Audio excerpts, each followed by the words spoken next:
Hello everyone, I am Jadeley TEMPLADO and I will be discussing my answers for assignment in Chapter 23, Debates in Macroeconomics. First question, are you an advocate of a balanced government budget? Why or why not, and explain your answer. Yes, because balanced government budgets can bring many benefits. It shows responsible budgeting, much like how individuals and businesses should live within their means. It can also help prevent excessive government borrowing and debt accumulation, leading to economic stability. This stability can promote confidence in financial markets and reduce the risk of fiscal crisis. A balanced budget can also reduce national debt by avoiding the need for excessive borrowing, which limits the debt burden on future generations.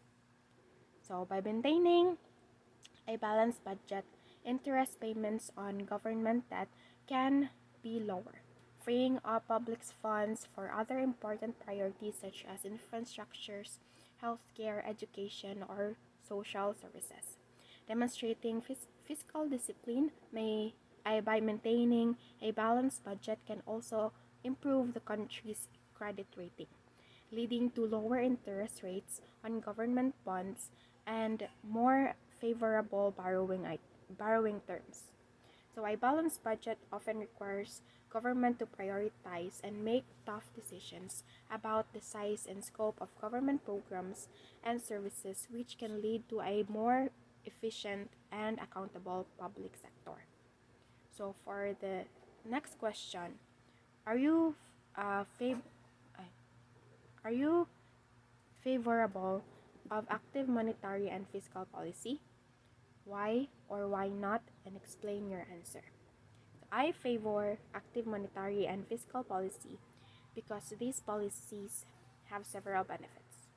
First, they can help stabilize the economy during financial instability, reduce unemployment, and stimulate economic growth, especially during recessions. Now, second, they can help stimulate economic growth, especially I second, they can help control inflation, ensuring prices do not rise too quickly and hurt consumers' buying power. Now, third, fiscal policy in particular can address income support those in need. And fourth, budgetary policy allows governments to invest critical public infrastructure, education, healthcare, and social services, which can have long-term economic and social benefits. And finally, the fifth one, monetary and fiscal policies can address market failures such as regulating industries to protect consumers, the environment, and the public health. So, for the third question, what is or are the macroeconomic effects or impact on the fiscal policy on the revised taxation on compensation income as stated in the Train Law?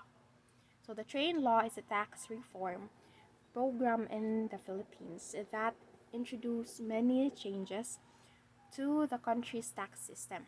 Now, it aimed to increase government revenue, stimulate consumption, reduce poverty, promote economic growth, and maintain fiscal sustainability. Now, the revised taxation had different effects on different income groups. Now, the impact of these changes can be complex and may vary over time. For the fourth question, what are the advantages and disadvantages of government subsidies to less fortunate? Do you believe it will be benefit? It will benefit the economy, or it will do harm than good? So, explain your point. So, government subsidies to support less fortunate individuals or groups, such as those in poverty or facing economic hardships, have advantages and disadvantages. So the impact on the economy can vary depending on the design, implementation, and scale of these subsidies. So whether they do more good than harm is debatable and depends on the context. So I'll be discussing the advantages and disadvantages. So first, for the advantages, we have poverty alleviation, social welfare, economic stimulation. So poverty alleviation subsidies can provide direct financial support to those in need, helping to reduce poverty and improve living conditions. For the social welfare, subsidies can help ensure that basic needs such as food, healthcare, and housing are met for those in need. And for the economic stimulus, subsidies can stimulate economic activity by increasing demand for goods and services, create jobs, and increasing economic growth. While for the disadvantages, we have the cost, dependency, market distortion. So, for the cost, subsidies can be costly to the government. The taxpayers may bear the burden of funding them through increased taxes or reduced spending on other programs. Dependency subsidies can create dependency on government support and discourage self-sufficiency and personal responsibility. And for the market distortion, subsidies can distort market incentives and lead to inefficiencies such as overproduction or oversupply of certain goods and services. So for the last question, for the question, do you believe it will benefit to the economy or it will do harm than good? Explain your point. So for me, subsidies to less fortunate individuals or groups can impact the economy differently, meaning it depends. It really depends. Depende.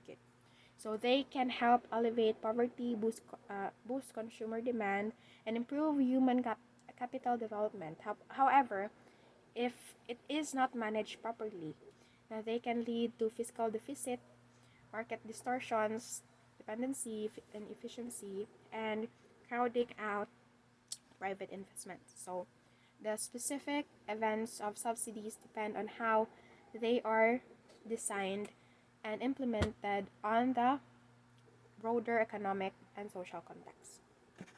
So that would be all. Once again, I'm Templado Jadeley Maurice B.